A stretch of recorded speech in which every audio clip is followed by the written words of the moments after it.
नमः पार्वती पतये हर हर महादेव। शिव पुराण कथा की जय। महादेव भगवान की जय। भो की जय। मधुर बोली मन। नमः पार्वती पतये हर हर महादेव। शांब सदाशिव शांब सदाशिव शांब सदाशिव। शिव परिचय का अध्याय 2 पढ़ेंगे। साध्य साधन आदि विचार तथा श्रवण कीर्तन और मनन, इन 3 साधनों की श्रेष्ठता का प्रतिपादन। व्यास जी कहते हैं, सूत जी का यह वचन सुनकर वे सब महर्षि बोले, अब हमें वेदांत सार सर्व स्वरूप अद्भुत शिव पुराण की कथा सुनाइए। सूत जी ने कहा, आप सब महर्षि गण रोग शोक से रहित कल्याणमय भगवान शिव का स्मरण करके पुराण प्रवर शिव पुराण की जो वेद के सार तत्व से प्रकट हुआ है, कथा सुनिए।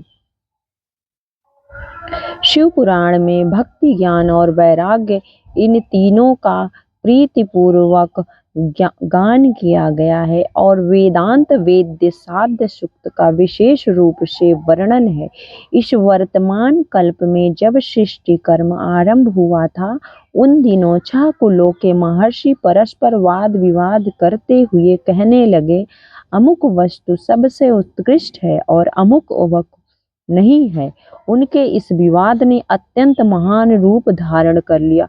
तब वे सब के सब अपने शंकाओं के समाधान के लिए सृष्टिकर्ता अविनाशी ब्रह्मा जी के पास गए और हाथ जोड़कर विनय भरी वाणी में बोले, प्रभो, आप संपूर्ण जगत को धारण पोषण करने वाले तथा समस्त कारणों के भी कारण हैं। हम यह जानना चाहते हैं कि संपूर्ण तत्वों से परे परात्पर पूरा पुरुष कौन है। ब्रह्मा ने कहा, जहाँ से मन सहित वाणी उन्हें न पाकर लौट आती है तथा जिनसे ब्रह्मा विष्णु रुद्र और इंद्र आदि से युक्त यह संपूर्ण जगत समस्त भूतों एवं इंद्रियों के साथ पहले प्रकट हुए हैं, वे ही ये देव महादेव सर्वज्ञ एवं संपूर्ण जगत के स्वामी हैं। ये ही सबसे उत्कृष्ट हैं। भक्ति से ही इनका साक्षात्कार होता है, दूसरे किसी उपाय से कहीं इनका दर्शन नहीं होता।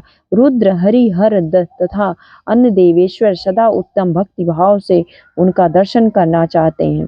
भगवान शिव में भक्ति होने से मनुष्य संसार बंधन से मुक्त हो जाता है। देवताओं के कृपा प्रसाद से उनमें भक्ति होती है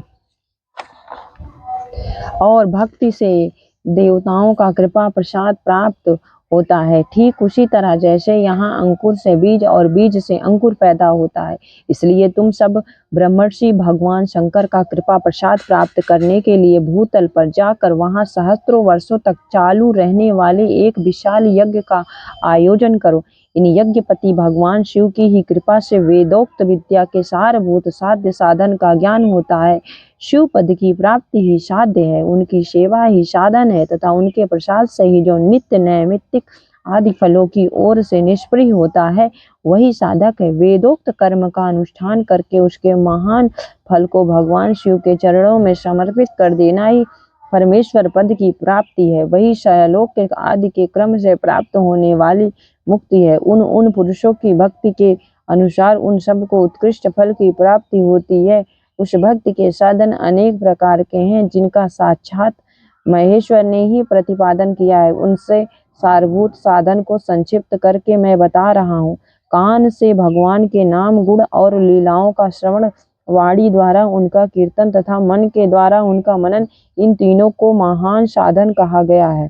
तात्पर्य यह है कि महेश्वर का श्रवण कीर्तन और मनन करना चाहिए। यह श्रुति का वाक्य हम सब के लिए प्रमाणभूत है। इसी साधन से संपूर्ण मनोर्थों की सिद्धि में लगे हुए आप लोग परम साध्य को प्राप्त हो। लोग प्रत्यक्ष वस्तु को आंख से देखकर उसमें प्रवृत्त होते हैं, परंतु जिस वस्तु का कहीं भी प्रत्यक्ष दर्शन नहीं होता, उसे श्रवण वे इंद्रिय द्वारा जान सुनकर मनुष्य उसकी प्राप्ति के लिए चेष्टा करता है। अतः पहला साधन श्रवण ही है। उसके द्वारा गुरु के मुख से तत्व को सुनकर श्रेष्ठ बुद्धि वाला विद्वान पुरुष अन्य साधन कीर्तन एवं मनन की सिद्धि करे। क्रमशः मनन पर्यंत इस साधन की अच्छी तरह साधना कर लेने पर उसके द्वारा सालोक्य आदि के क्रम से धीरे धीरे भगवान शिव का संयोग प्राप्त होता है। पहले सारे अंगों के रोग नष्ट हो जाते हैं, फिर सब प्रकार का लौकिक आनंद भी विलीन हो जाता है। भगवान शंकर की पूजा, उनके नामों के जप तथा उनके गुण रूप विलास और नामों का युक्ति पारायण चित्त के द्वारा जो निरंतर परिशोधन या चिंतन होता है, उसी को मनन कहा गया है। वह महेश्वर की कृपा दृष्टि से उपलब्ध होता है। उसे समस्त श्रेष्ठ साधनों में प्रधान या प्रमुख कहा गया है। सूत जी कहते हैं, मुनीश्वरों, इस साधन का महात्म्य बताने के प्रसंग में मैं आप लोगों के लिए एक प्राचीन वृत्तांत का वर्णन करूंगा, उसे ध्यान देकर आप सुने। पहले की बात है, पराशर मुनि के पुत्र मेरे गुरु व्यास देव जी सरस्वती नदी के सुंदर तट पर तपस्या कर रहे थे। एक दिन सूर्य तुल तेजस्वी विमान से यात्रा करते हुए भगवान सनत कुमार आकाशमात वहां जा पहुंचे। उन्होंने मेरे गुरु को वहां देखा। वे ध्यान में मग्न थे। उससे जगने पर उन्होंने ब्रह्मा पुत्र सनत कुमार जी को अपने सामने उपस्थित देखा। देख कर वे बड़े वेग से उठे और उनके चरणों में प्रणाम करके मुनि उन्हें अर्घ्य दिया और देवताओं के बैठने योग्य आसन भी अर्पित किया। तब प्रसन्न हुए भगवान सनत कुमार विनीत भाव से खड़े हुए व्यास जी से गंभीर वाणी में बोले, मुने, तुम सत्य वस्तु का चिंतन करो। वह सत्य पदार्थ भगवान शिव ही है, जो तुम्हारे साक्षात्कार के विषय होंगे। भगवान शंकर का श्रवण, कीर्तन, मनन, ये तीन महत्तर साधन कहे गए हैं। ये तीनों ही वेद सम्मत हैं। पूर्व काल में मैं दूसरे दूसरे साधनों के संभ्रम में पड़कर घूमता घामता मंदराचल पर जा पहुंचा और वहां तपस्या करने लगा। तदंतर महेश्वर शिव की आज्ञा से भगवान नंदीकेश्वर वहां आए। उनकी मुझ पर बड़ी दया थी। वे सबके साक्षी तथा शिवगणों के स्वामी भगवान नंदीकेश्वर मुझे स्नेह पूर्वक मुक्ति का उत्तम साधन बताते हैं। वे बोले, भगवान शंकर का श्रवण, कीर्तन और मनन, ये तीनों साधन वेद सम्मत है और मुक्ति के साक्षात्कार कारण है। यह बात स्वयं भगवान शिव ने मुझसे कही है। अतः ब्राह्मण, तुम श्रवणादि तीनों साधनों का ही अनुष्ठान करो। व्यास जी से बारंबार ऐसा कहकर अनुगामियों सहित ब्रह्मपुत्र सनत कुमार परम सुंदर ब्रह्म धाम को चले गए। इस प्रकार पूर्व काल के इस उत्तम वृत्तांत का मैंने संक्षेप से वर्णन किया है। ऋषि बोले, सूत जी, श्रवण आदि तीन साधनों को आपने मुक्ति का उपाय बताया है, किंतु जो श्रवण आदि तीनों साधनों में असमर्थ हो, वह मनुष्य किस उपाय का अवलंबन करके मुक्त हो सकता है? किस साधन भूत कर्म के द्वारा बिना यत्न के ही मोक्ष मिल सकता है? ये हमारा अध्याय 3 और 4 समाप्त हुआ। अब हम भगवान शिव का 5वां अध्याय अगली कथा में पढ़ेंगे। नमः पार्वती पतये, हर हर महादेव। जय शिव। शांब सदाशिव, शांब सदाशिव, शांब सदाशिव, शांब सदाशिव, शांब सदाशिव, शांब सदाशिव, शांब सदाशिव।